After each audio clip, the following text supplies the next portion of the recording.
Buat keluar ni pasal apa? Besok ada race di Songkla Speedway NGO. Kami bawa keluar nak paiduk test tengok kalau okey kami pergi lah. Okey, motor champion Buriram two stroke open lah. Yang dapat time di Buriram nombor 1. Ni kami dah buka enjin. Sebab itu lepas race Buriram tu kita tinggal terus motor ni. Lepas tu hari tu di Buriram Geresak Gelong. Kita buka center Geresak lah. Okey, kami dah nak pasang enjin ni. Kami nak tunjuk sikit apa barang-barang yang kami pakai lah. Tak ada apa special lebih cerita nama gear kelas. Ni untuk belah kelas lah. Ni bukan palsu ni betul-betul ya. Standard perimpah. Ni standard bangkok kelas, standard gear, standard semua standard. Tak ada mesin apa, tak ada apa. Tak ada mesin. Ayam pelik pun nampak ayam pelik. Cak ayamnya. Cak ayamnya. Hangit. Hangit tukar lain. Tu je lah. Lepas tu Geresak. Kita nak tunjuk Geresak pun tak ada istimewa apa lah. Tak ada. Geresak beli di pasaran tu. Ini Geresak Jet 2. Spek 72 kan. 72 Jet 2 ni lah. Yang 125 kami. Rikwah pun rikwah NSR ya. Bukan rikwah KR apa. NSR V4 lah. Rikwah pun. Ni keringkih pun keringkih lama ni. Keringkih 10 tahun dah ni. Zaman dulu kami ambil main pakai balik. Kalau buat rikwah KR dia bengkok. Ni pakai NSR. Nampak karat tak karat tu. Ni. Ni kita simpan ni enjin-enjin lah. Okey, kita tengok blok dia. Kalau orang kata blok pun pasarannya. Kita tengok saiz piston berapa. 72 mm lah. Okey, ni blok kami. Nak tunjuk lebih-lebih pun tak lah. Ni cara potting kami lagu ni ya. Ukuran apa ada di sini ya. Ukuran ada di sini. Nak laju pun ada di tangan lah. Ada di kami. Ni head dia. Tunjuk head.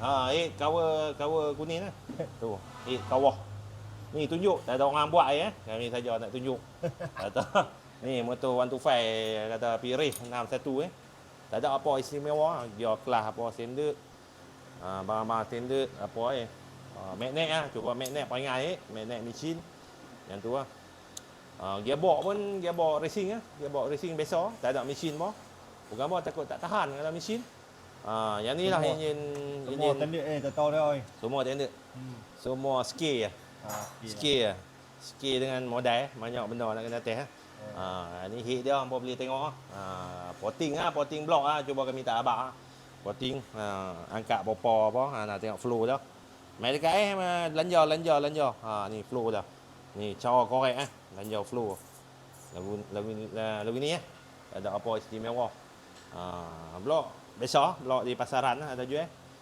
Okey, kita buat keluar ni pasal apa?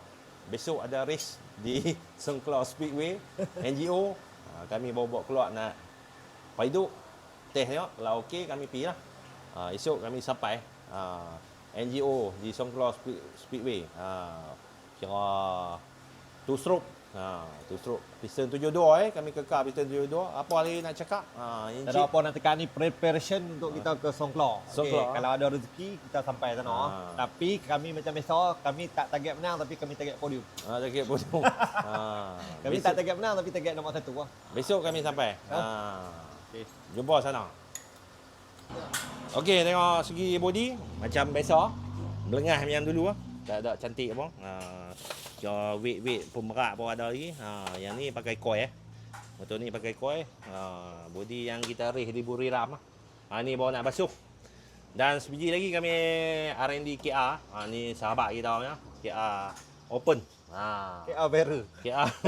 KR terbakar. KR bateri meletup.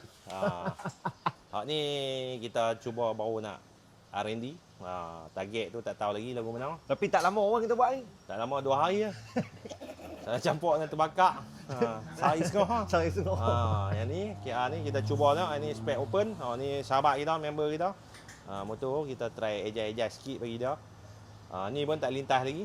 Tengok lagi malam ni kita try lintas lah. Kalau ada baik kita pergi. Yang ni tak ada apa. Cuba buka cuci overhaul lain. Kita pergi race. Motor ni silent killer. Mana? Ni motor ni belakang. Ni. Acik Oleng. Baju ada lagi nak.